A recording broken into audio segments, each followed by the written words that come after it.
Hi guys. So today I want to talk about an interesting piece of equipment that I've come across, because some guys are going down the whole kind of software guitar amp route with virtual VST amps and all that kind of stuff, which is great. Some guys are completely insisting on going down the amp cab mic route, and I've found this piece of equipment which is somewhere in the middle. This is an ADA MP-1 Classic, or just ADA MP-1 for short. Now, this is a rack-mounted tube preamp. So this is just a guitar preamp. So if you think of a guitar amp, usually, it's one big box, but what's actually in that is half preamp and half power amp. So the preamp's the bit that makes it the crunchy, distorted guitar sound, and the power amp is the bit that makes it loud. And in modern recording, like bedroom recording, even professional recording a lot of the time, or even just practicing, you don't want all that noise. The noise was always designed to be for live shows, and then guitarists took their gear into the studio and captured that sound, which is understandable because that's what you do, is you try and capture that live sound. But in the 80s particularly, a lot of guys started working out that they could get separate pieces of equipment for separate preamps, separate power amps, so that if they were playing an arena show, they'd only need one of these preamps, and they could have as many power amps as they needed to do a whole wall of amplifiers, or whatever. And there were a few main contenders, and one of them was the Marshall JMP-1 preamp. One was the Mesa, I think it was called the Quad Studio originally, and there was this, the MP-1, and this sounds like this.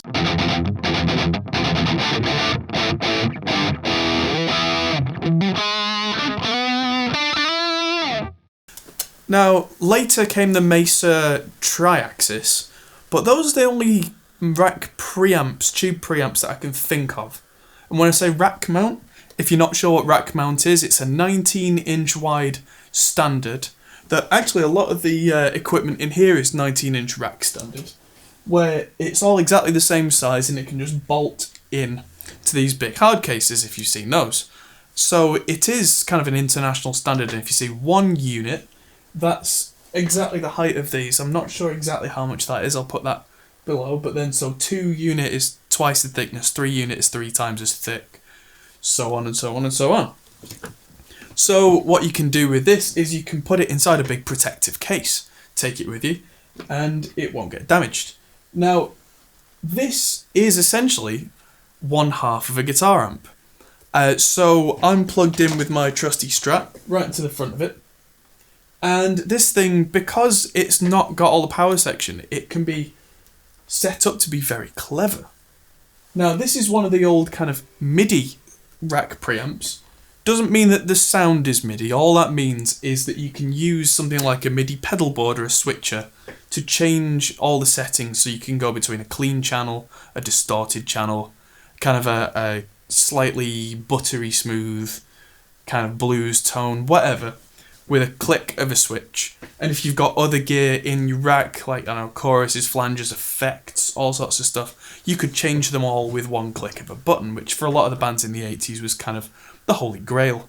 A lot of that has kind of gone the way of the dinosaur now, and it's kind of a shame, it's kind of not, because it means that you don't need these thousands upon thousands of pounds worth of gear, because you can do it all in the computer now. Or you can get like a multi-effects floorboard, which is another technology that's come on a long way. But a lot of the kind of rack delays and reverbs are still in use today in a lot of studios. Things like Lexicon 480 reverbs, or like TC Electronics 2290 delay. Absolutely legendary pieces of gear that used to be in guys like The Edge from U2's rack. I mean, he's an odd exception. He still uses all that gear. But guys like that, like John Petrucci, for example, from Dream Theater, he would use a 2290 in his rack, which is a big fat delay unit, and now he uses an Axe FX2, which does the delay, the reverb, all the other stuff, all combined. But the preamp, a lot of guitarists are telling me that come in the studio that they don't like the sound of virtual amps because they're not convinced that the tube preamp sound is quite there yet. And I understand, I sympathise with that. I mean, I record a lot of kind of real amps for that very reason.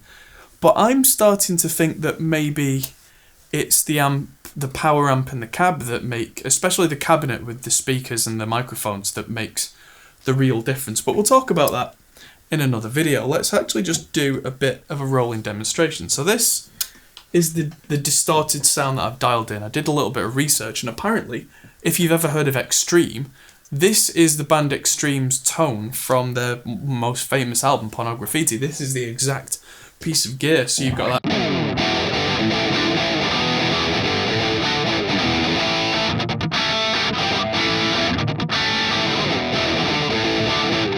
And so on and so forth. But thing is, I'm not using a real power amp and a cabinet today. I can do in here, but just for the purposes of this video, I'm showing you this. If I wasn't using these monitor speakers, I could put headphones on and I would get this tone. Now, there are different options on the back of this unit. There is a recording output, which, if you've ever tried to use a recording output from a piece of gear, they're usually pretty bad. And that really bears out here. This is what that sounds like. The recording out sounds like this.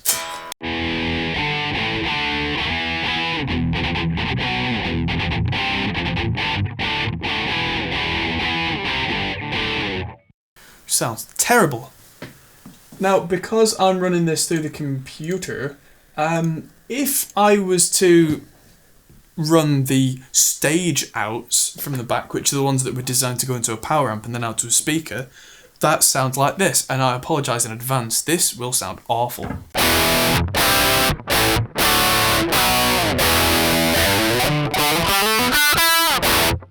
Yeah, that's pretty bad. But that's what a tube preamp sounds like without the power section and without the speakers. So the first thing that I've done here, seeing as I'm taking this into the computer, is I'm using Ignite Amp's TPA1, which is a tube power amplifier emulator, which just gives it a little bit of beef, a little bit of life. And that on its own doesn't really change the sound too much, because it still sounds like this. It's got a little more low end, but it still sounds like that. So that's where Kazrog's recabinet comes in. There are quite a lot of impulse response loaders, but I am doing it this way. And one of the interesting things here is I could kind of reamp this, but instead of going like DIing back through another preamp, I would only send this noise out through a tube power amp into the real cabinet. But yeah, using recabinet, I'm using the Celestion Plus impulse responses, like I've been doing a lot recently. They do the job. And I'm using the Vintage 34x12 with an SM57 and a Roya ribbon. And together, this sounds a lot more like guys like Extreme would have had in the studio, which sounds like this.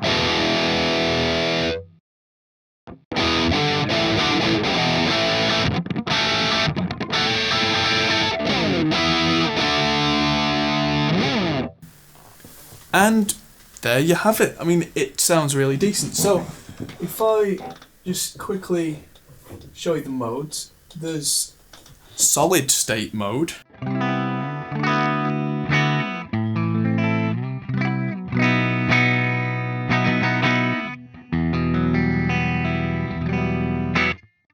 There's clean mode, which is different apparently from solid state mode. Yeah, that uses at least one of the tubes. Then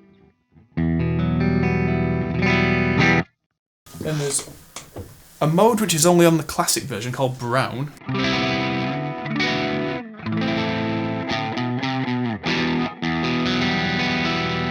Which apparently is that kind of...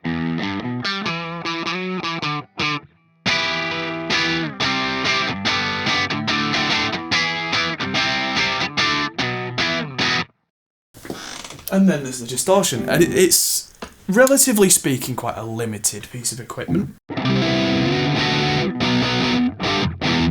But there are two gain stages, so you can have all of one gain stage or half and half, and that's kind of what it's set at now. I think the overdrives are 4 out of 10 and then 6 out of 10, so it's kind of like having a boost into another drive section. So I'll show you the insides now. Where you can see on the left hand side there's the two tube sections, or the two valves which can be cascaded. And there you have it. I mean, I got this in a trade, but if I was going to buy it, they're going for about £250 right now. I'm not sure if I'll keep hold of it. It's been an interesting little experiment having this to hand.